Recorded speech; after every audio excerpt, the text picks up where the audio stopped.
Pinablis na mga kababayan ng China yung sinasabing secret verbal agreement na pinasok ni Mao Diggs with Xi Jinping. Ayan po, sabi dito sa report ng Impact Leadership, China publicizes 2016 agreement with Duterte.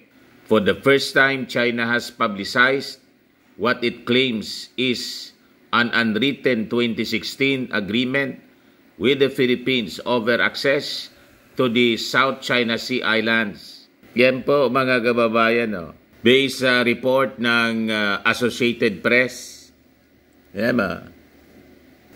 Talaga pala niya, Mr. Maravilla, sinodas ng dating Pangulong Mao Diggs ang ating bansa. Confirm.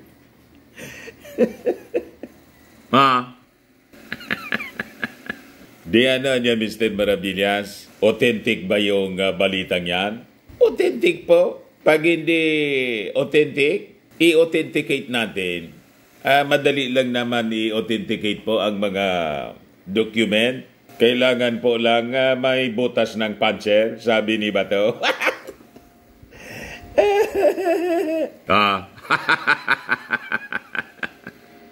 Makita niya, Mr. Maravillas, yung ulo na ni Bato yung may puncher hole. Nakita kong dumaan mga kababayan sa timeline ko. Ginawa ng butas mga kababayan yung ulo ni Senator Butas. Ito po yung report ng Associated Press. China publicizes for the first time what it claims is a 2016 agreement with the Philippines. Rimati na niya, Mr. Maravillas. Confirman niya yung panguhuda sa ating bansa ng dating Pangulong Digong. Kaya nga po, iniimbestigahan ito ng Congress. Magsisimula na po yung investigation ng Kongreso sa alleged secret deal na pinasok po ni Mao Diggs kay Xi Jinping. Ito ang dahilan kung bakit agresibo ang China dito po sa West Philippine Sea. Kasi po, to their minds, niloko ng ating gobyerno sa pagpasok po ng bagong administrasyon ang pinasok pong verbal agreement ni Mao Diggs sa kanila. Nasabi ng ating Pangulong Bongbong Marcos, hindi man niya yan maaari ang mga ganyang secret deal. That is unconstitutional and that is detrimental to the interest of the country, of the Filipino people. Kaya tingnan ninyo, sunod-sunod ang mga ginagawang harassment sa atin po. Kasi sa isip ng mga Chinese, niloko natin sila. Nilagay po tayo sa peligro, mga kababayan ng previous administration. O tingnan ninyo tuloy, ito yung latest ngayon. No? Chinese militia ship swarm sa Bina Shoal. Kaya po, para maisalba ng dating Pangulong Digong yung kanyang sarili kasi naiipit na siya, dinidestabilize nila ngayon ang administrasyon ng ating Pangulong Bongbong Marcos. Kaya nagsasagawa sila ng mga destabilization rally. Dira niya na Mr. Maravillas, nakarating na ba sa'yo yung balita na yung nausog peace rally nila, na-cancel na naman yung sa Dumaguete City. Ito po sana bukas, mga kababayan, no? Pantawan Rizal Boulevard, Dumaguete City, May 7, 2024. Prayer for Peace Rally, Negros Oriental, hakbang ng maisog. Kinancel daw yung permit. Binawi yan. Binawi mga kababayan yung permit para sa rally nila. Ito yung post mga kababayan sa X ng SMNI. Sabi rito, tingnan Dumaguete City LGU, binawi ang permit na unang ibinigay para sa maisog rally sa May 7. Magwawala na naman yan, Mr. Maravillas, yung mga DDS. Bakit niya, Mr. Maravillas, naman kinancel? Mamaya ibigay ko sa inyo kung ano yung rason ng LGU, kung bakit binawi yung permit para sa nausog destabilization rally. But before that, click subscribe muna po dito sa ating YouTube channel and hit the notification bell para lagi po kayong updated sa mga kaganapan dito sa ating bansa. Like and share na rin po ninyo ng ating video. At huwag na rin po ninyo na-skip yung ating mga commercial ads para tuloy-tuloy lang ang pag-unlad ng bagong Pilipinas. Sa mga naghanap ng malinis and spacious fitness gym, pumunta lang po kayo sa aming Colossal Fitness Gym. We also offer Grab car rental with our brand new 2023 model ng Toyota Innova. We also accept booking for those who are planning to travel via PAL, Cebu Pacific, and other airline companies, local and international. And bills payment for Meralco Bills, PLDT, Aleco Bills, etc. Ang Colossal Fitness Gym is located at 3rd floor, Security Bank Building, Landco Business Park, Legazpi City, Albay. For inquiries, look for Chilon Maravillas, contact number 0966-802-0949. Yan po yung aming Innova. Lagi na pong matao sa amin. Mga bagong clients namin po. Yan yung mga bagong equipment namin. Yan po. Set up na rin po. Mga bagong equipment. May treadmill na rin po kami. Ito naman po yung bago naming product. Eye Glow Serum galing pong South Korea. Whitening po siya. Tingnan ninyo yung epekto sa aking anak na architect entrepreneur. For inquiries, punta lang po kayo sa kanyang FB Messenger, Riz Maravillas. Ito naman po, Firmax Firming and Lifting Cream. Pinapahid po sa mga pulses in affected area. Mainam po ito sa mga pains at paninigas na mga kaso-kasuan. Ito po, Automax Radiant Serum. Sa mukha naman yung application. Anti-aging po siya. You will look 10 years younger than your age. Ngayon, sa mga cancer patients naman po, baka lang gusto ninyo itong itry. Ning siya red mixed fruit drink. Hindi man po siya gamot, food supplement siya. Kaya lang, gawa siya mga kababayan sa goji berry. Yung goji berry may anti-cancer properties. O ngayon, yung mga inquiries ninyo, dumiritso na lang kayo sa aming messenger sa Facebook para masagot namin agad. Ayos pa? Ayos na Mr. Maravillas. So, balikan natin yung ating kwento. So, ito yung balita ngayon, mga kababayan. Mainit na pinag-uusapan. Sabi dyan, China publicizes for the first time what it claims is a 2016 agreement with the Philippines. Kahit i-publicize pa ninyo, that is illegal. Yung pinasok na verbal agreement sa inyo, that is not binding. Unconstitutional po siya. Sabi baga, mga kababayan, no one is above the law. Not even the president. Napapasok siya sa isang kasunduan po na labag po sa ating konstitusyon that he has the oath to defend and uphold.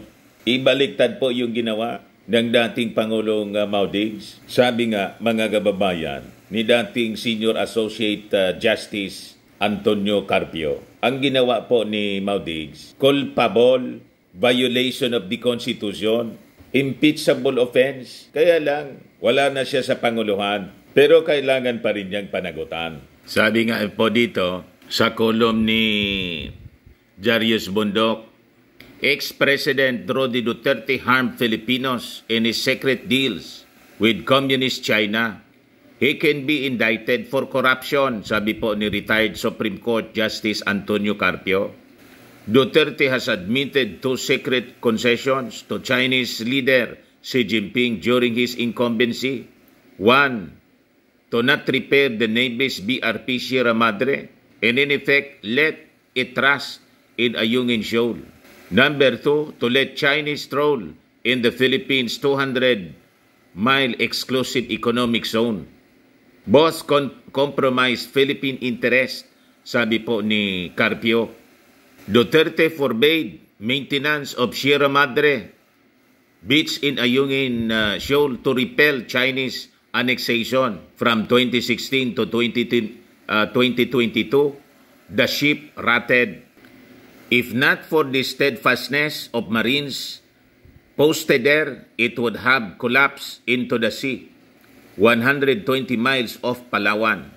Only in 2023 have repairs resumed amid China Coast Guard attacks on civilian resupply boats. Kita ninyo mga kababayan yung ginawang kapabayaan kasi nakipag-secret agreement po si Maudigs sa China. So, pwede pa rin siyang papanagutin mga kababayan, sabi ni Antonio Carpio. Duterte allowed China's fishing fleet, the world's largest, to trespass the West Philippine Sea. No limits on volume, area, and season. A Chinese trawler can haul in 12 tons per day. Its information ministry bragged. Under Duterte, the Philippine Coast Guard recorded at least 270 Chinese poacher ships per day, hauling in 3,240 tons. Yung annual catch, lumalabas mga kababayan, umaabot sa 1.2 million tons. Ganun katindi mga kababayan ang pinasok na secret deal ni Maudigs. Pinahamak po yung kabuhayan ng ating mga mangingisda. The catch of 350,000 Filipino fishermen dropped by half. Hindi 3,500, kundi 350,000 po. Consumer prices soared. Chinese fisheries militia steal trawlers ram and drove away Filipino wooden boats. All this makes Duterte liable under the Anti-Graft and Corrupt Practices Act o Republic Act 1319. Sabi po ni Carpio, in addition to acts or omission of public officers already penalized by existing law, the following shall constitute corrupt practices of any public officer and are hereby declared to be unlawful. Ano daw? Causing any undue injury to any party including the government or giving any private party any unwarranted benefits, advantage, or preference in the discharge of his official, administrative, or judicial functions through manifest partiality, evident bad faith, or gross inexcusable negligence. Ganon mga kababayan ang kakaharapin ni Maudigs. So sabi ni Carpio, the prescription for graft and corruption is 20 years anya. Best to charge Duterte in 2025 after the term of his appointee, Ombudsman Samuel Martires. Kasi siyempre yung utang na loob, hindi maaalis. Malamang pag final yan ngayon, mikos-mikos lang. Di ba ba? So sabi dito, punishment, 1 to 10 years imprisonment, perpetual disqualification from public office, and confiscation or forfeiture in favor of the government of any prohibited interest in unexplained wealth manifestly out of proportion to his salary and other lawful income. Carpio said Duterte unduly injured the government, Filipino fishermen, and the public. He was manifestly partial and grossly negligent. He did not even know where Ayungin is. That is a low tide elevation within the West Philippine Sea and beyond China's own exclusive economic zone, in that the Hague Court declared as illegal China's incursions.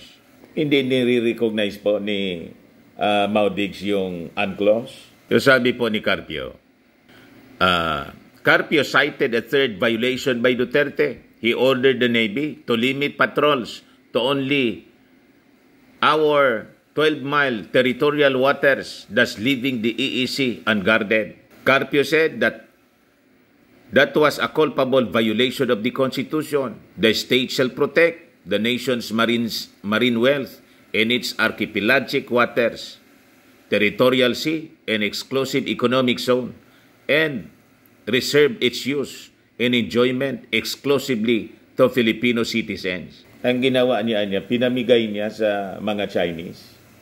Violate niya mismo yung ating konstitusyon, kung saan ang kanyang mandato bilang Pangulo is to defend the Constitution. Kaya ito yung pinaninindigan mga kababayan ng ating Pangulong Bongbong Marcos. Kaya sabi niya, kung may kasunduan man anyang pinasok, nire-rescind ko siya ngayon. Tapos yung Chinese embassy official na ayaw magpakilala, dinadawit si Secretary Anyo. Tapos si Gibo, may kasunduan din anyang pinasok. Last year niya, umusok si Gibo po. So sabi rito, Duterte broke his oath of office to preserve and defend the Constitution, sabi ni Carpio. He can no longer be impeached since his term is over but can be indicted for corruption. A president is immune from criminal or civil suit while in office but not after, sabi ni Carpio. That's to insulate the chief executive from distraction, the Supreme Court has ruled.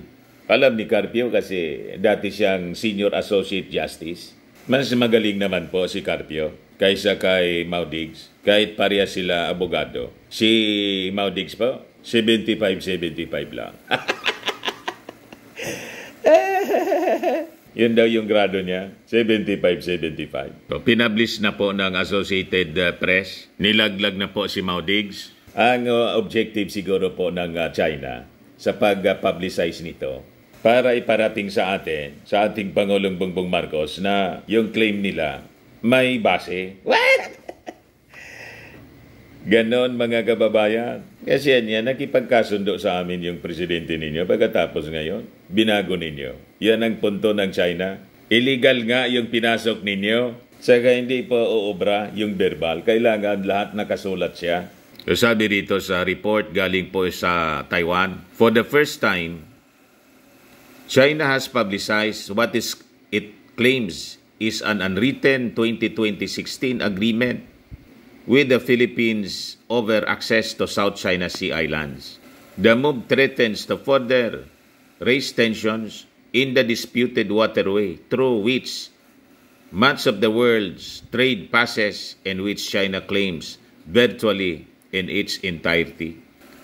A statement from the Chinese Embassy in Manila said the temporary special arrangement agreed to during a visit to Beijing by former President Rodrigo Duterte allowed small-scale fishing around the islands but restricted access by military, Coast Guard, and other official planes, ships to the 12 nautical mile or 22-kilometer limit of territorial waters.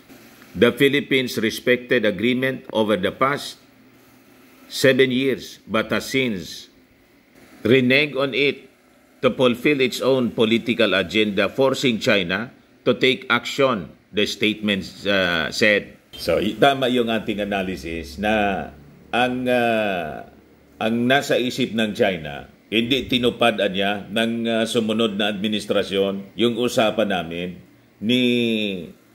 yung verbal agreement namin ni Maudigs. Yun ang nasa isip ng China. Inabandon niya. Kaya sila umaaksyon ngayon. Nagiging agresibo. Ang tingin nila, niloko natin sila. Tayo pa yung may kasalanan. You see, ipailalim po yung negosasyon ninyo. Hindi otorisado sa aming batas, mismo sa aming konstitusyon. Binayolate yun mismo ng dating leader na kausap ninyo. Hindi po maaari ang ganon. Mga under the table. Mahilig kayo kasi sa under the table. Tapos sinasabi ng mga DDS vloggers na lagi daw sinisisi sa mga pangyayari dito, pambubuli ng ating administrasyon, si Digong.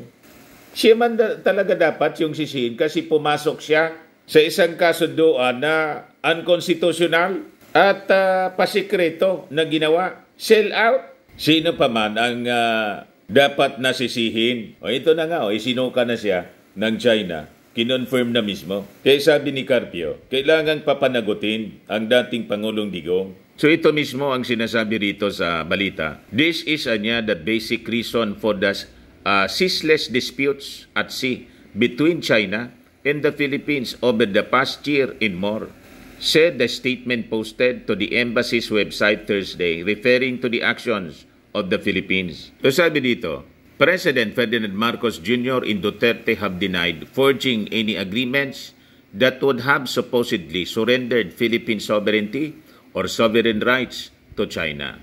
Any such action, if proven, would be an impeachable offense under the country's 1987 Constitution. Tapos, dito sa mga maisog rally nila, may lakas ng loob pa sila na sabihin, defend the Constitution. Anong defend the Constitution ninyo? Sinalaola na nga ninyo yung Constitution natin sa pamamagitan ng pagpasok sa isang secret deal, which is a culpable violation of the Constitution. May mga defend the Constitution pa kayong nalalaman. Yan ang ginagamit nila na issue, mga kababayan, other than yung bangag.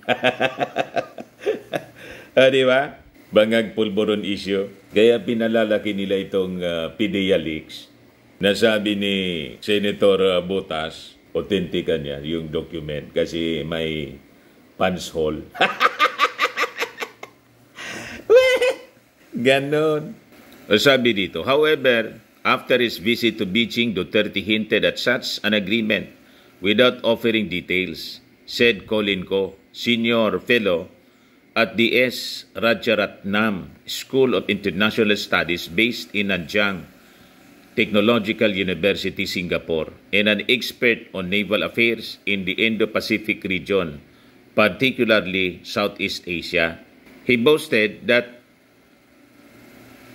he not only got Chinese investment and trade pledges, but also that he secured Philippine fishermen access to Scarborough Shoal, Ko said, referring to one of the maritime features in dispute. Iyon ang mga pinagmamalaki nila, yung stream of investment, Chinese investments daw. Pinagluloko tayo ng mga Chinese investors. At yung intention, mga kababayan, ng pagpasok ng investment, ito pong West Philippine Sea, basta't hindi tayo papalag. Di ba? Sell out. Ang kulatilya po, papasok kanya kami dyan. You're assured of investment. Basta't wag lang kayong gagalaw dyan sa West Philippine Sea. Mas malaki po, loging-logi yung mga Filipino, mas malaki yung kanilang pakinabang. Nang ginabang na sila sa investment dito, kanila pa yung kanila pa yung West Philippine Sea. Jackpot sila sa atin. Kaya po, desidido sila na ikodita ang ating Pangulong Bongbong Marcos para iupo si Inday. Yan ang intensyon po ng nausog rally. So sabi dito sa report ng Associated Press, Beijing's deliberate wording in the statement is noteworthy in showing that Beijing has no official document to prove its case and thus could only rely mainly on Duterte's verbal claim. Sabi po ni Ko. Marcos, who took office in June 2022, told reporters last month that China has insisted that there was such a secret agreement but said he was not aware of any. So, malinaw po yung hudasan. Malinaw niya, Mr. Maravillas. So, nakikita na ninyo, lumilinaw na, mga kababayan, kung bakit sila desidido talaga na patalsikin ang ating Pangulong Bongbong Marcos sa pamamagitan ng panggagatong sa ating mga mamamayang Filipino through destabilization rally na ang pangalan nila, Maisog Prayer Peace Rally. Baliktad po. Kaya tama lang na yung mga pinaplano nilang rally, wag dapat siya bigyan ng permit kasi hindi man po siya peace rally, destabilization rally. So yung latest ngayon, mga kababayan, binawi yung permit doon sa Dumaguete City. Siguradong magwawala na naman yung mga DDS nito. Report ng SMNI, tingnan, Dumaguete City LGU binawi ang permit na unang ibinigay para sa Maisog Rally sa May 7 via Admar Vilando. Yung reporter nila. Yun ang nag-post, mga kababayan, sa X. Ayan bakit niya, Mr. Maravillas, binawi? Ang sabi dito sa communication po, ayan galing sa Office of the City Administrator, dated May 4, 2024, Reverend Ed Samson, this is in relation to your application to conduct a prayer rally. Address to kay yung sagot ito ng city administrator na communication niya to the application ng nausog. So ito yung si Reverend Ed Samson, yung sinulatan to inform na kailangan nilang i-cancel yung permit na unang ibinigay sa kanila. So sabi diyan, this is in relation to your application to conduct a prayer rally on May 7 2024 at Pantawan 3, Dumaguete City, on the basis of your representation that you will hold a prayer rally, we issued a permit for that purpose. However, anya, we were just informed through a letter from Benjamin Villa, which we received on May 3, 2024, that former President Rodrigo Duterte, Attorney Harry Roque, Attorney Glenn Chong, Sebastian Duterte, and their party will be attending the prayer rally. Mr. Villa requested us to provide metal barriers and portalets to ensure the security and safety of the guests and the public. In relation to this, we received a letter from Police Lieutenant Colonel Remuel Forgo siguro ito, Acting Chief of Police, Dumaguete City. According to Forgo, or Fungo yata, Ronoel Fungo. Ito naka-attach yung sulat ni Fungo. Hindi malinaw po yung napakalit ng kagawa ng communication.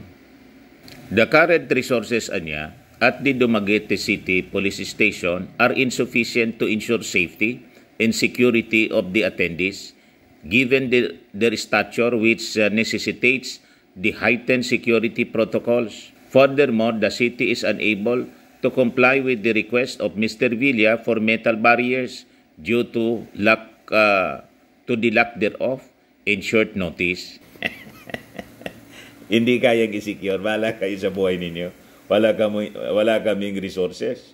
Wala kaming mga tao. Wala kaming barriers. So, kailangan na niyang bawiin namin yung permit kasi hindi namin maigagarantiya yung security ninyo.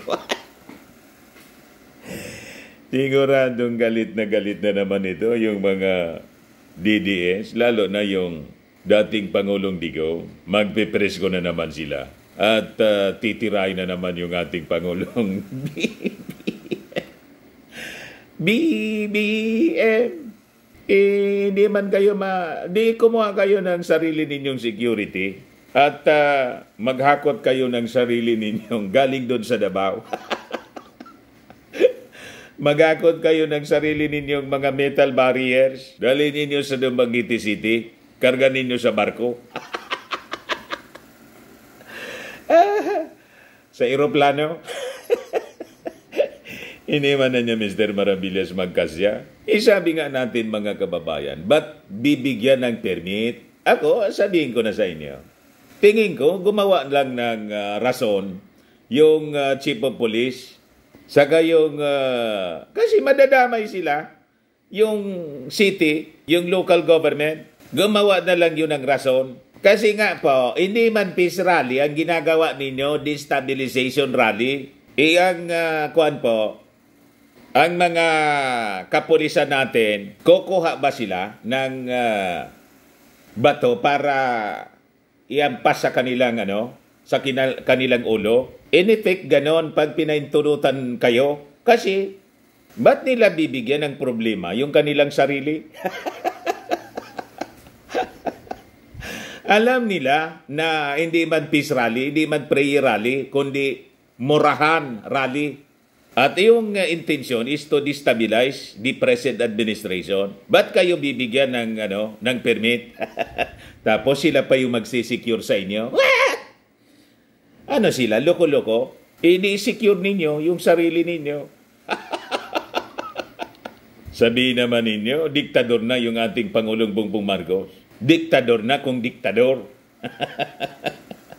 Di ba? Kayo, ano kayo? Siguradong magwawala na naman po itong mga taga-Finta Kingdom. Sinisikilan niya yung aming karapatan na mamahayag. Hindi pa kayo makontento sa inyong pamamahayag. May SMNI kayo, may DCER, may kanya-kanyang YouTube account. Laging araw-araw nagsasalita si Harimau sa kanyang page. Ano pa? O di gamitin ninyo yung social media.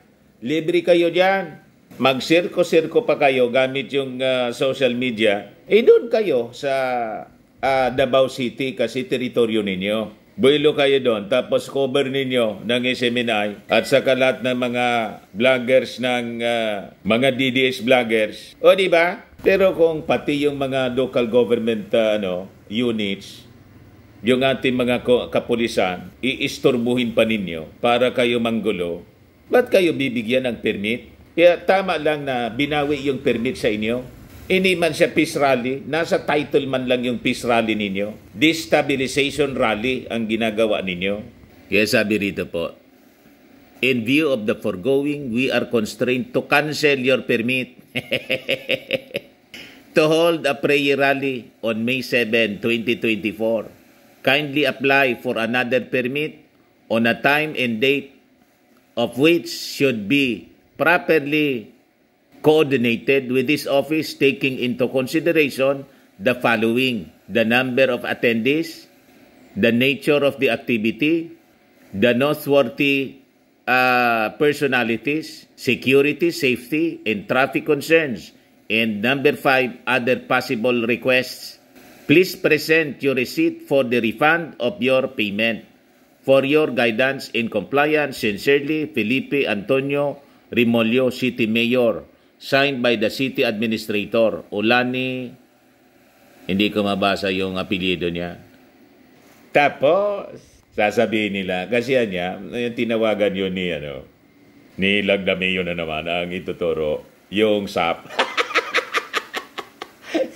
Si Anton Lagdameo, yun ang sinisisi nila palagi pa. Tulad ng nangyari doon sa suspension ng barkada nilang gobernador. Sabi ni Arimao, martial law na niya, undeclared. Huwag paintulutan po. Kasi ang intensyon nila is to destabilize the government. Napakalinaw po. Bakit natin alam? Sila mismo nag-declare.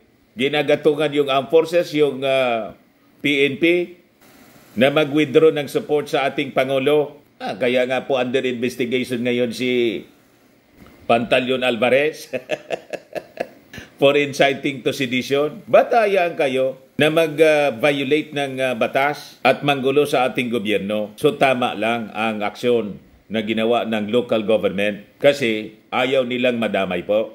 I-under sila mga kababayan ng DILG at yung kapulisan under ng National Police Commission. Under pa rin ng DILG. Siyempre, hindi paintulutan. Sabi nga, prevention is better than cure. So this is prevention. So ngayon, idagdag ko na lang po itong mga balita galing din sa amin para at least aware kayo. Yung sinagawang Bicol Loco Festival, very successful po. Closing kahapon po. Umabot sa 80,000 guest ang dumagsa dito sa amin po. Ayan ba, pumunta dito si umabot sa 80,000 katao ang dumagsa sa libreng mega concert ng kauna-unahang Bicol Loco Festival. Inisyatibo at organized ni Ako Bicol Party List Representative Saldico para buhayin ang turismo sa riyon na idinaos sa Old Legazpi Airport sa Albay at tinampukan ng OPM icons na sina Bambo, Sara Geronimo at special appearance ng Phil-Am rapper na si Apple the App. O di ba? O yung post mga kababayan ni Jericho Rosales. Ganyan katindi yung tao. Si Robby Domingo yung host mga kababayan. Yung Bicol Loco Festival, Day 1, May 3 hanggang May 5 kahapon. May hot air balloons featuring whimsical shapes from around the globe. Global Stars Aerobic Team, drone light shows, fireworks, night glow. Ayan po, ang ganda di ba? Ang daming tao po. Napakaraming taong dumagsa po. Ito po si Speaker Martin nang dumating dito. Siyempre, na-interview natin po. Yan. Di ba? Tingnan naman ninyo po, napakaganda. Di ba? Para motor. Yan ang air show. Ayun. Yung eroplano po nasa tuktok ng mayon. Tingnan ninyo, ang gagaling po nila. First in Bicol, mga kababayan. Yan po. Yan po. Tingnan ninyo, mga kababayan. Di ba? Ang galing ng mga pilots po. Mga foreign pilots sila. O, di ba? Napakagaling. Acrobatic po siya. Global Stars Team Acrobatic. During the Bicol Loco Festival. Nakakatakot po. Ganon. Katindi. Kaganda. Yan O, di ba? Napakaganda po. Kaya yung mga nakapanood nito sa social media na hindi nakarating po dito, next year daw po, pupunta sila rito. So, it is expected na lalo siyang dadagsa, mga kababayan, yung tao dito. Dahil sa napakagandang Bicol Loco Festival po. Yan di ba napakaganda po? Wow! Ayun, nakakatakot po. Bumulusok pababa. Parang magkakakrash. Yan po. Pero, mabuti naman po, walang aksidente na nangyari. Yung first day po, hindi nakalipad yung mga balloons. Yung hot air balloons, hindi nakalipad dahil po sa sa napakalakas na hangin. Pero the second day and third day po, kahapon, yan, naglipara na po lahat. 17 hot air balloons, mga kababayan, yung pinalipad. Ayan po. Di ba ang ganda? Ito yung report galing sa Philippine Star. Yan po, ang ganda. Ayan yung hot air balloon po. At the background, yung Mayon volcano namin. Yan po. Yan ang aming city. Di ba? Napakaganda po. Yan.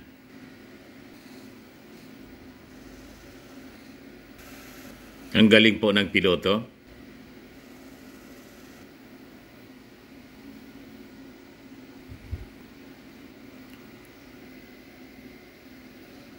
Yan po.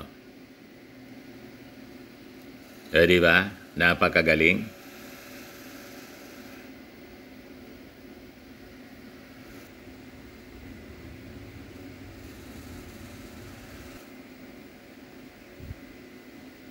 Yan. Nakakatakot. Nakakatakot yung kanilang pagpapalipad ng eroplano po. Mga kababayan, parang babagsak siya.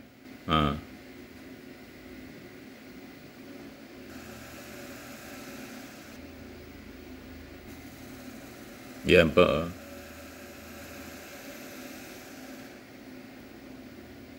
Matindi po. Parang babagsak siya po. Mga expert sila po. Expert pilot. Ito siya. The pilots behind the air show at the Bicol Loco Festival in Albay. Sila po, ang mga piloto. Yan silang dalawa. Yung nag-exhibition po. Napakagaling. Parang yung Top Gun. Yan yung eroplano po na ginamit. Yan siya. Bumulusok po pababa. Galing po nila.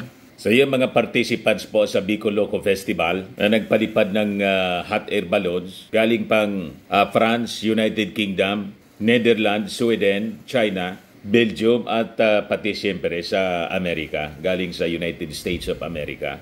So yun man lang po mga kababayan, yung ating mga topics ngayon. Ako po si Dante Maravillas. Bye-bye po. God bless.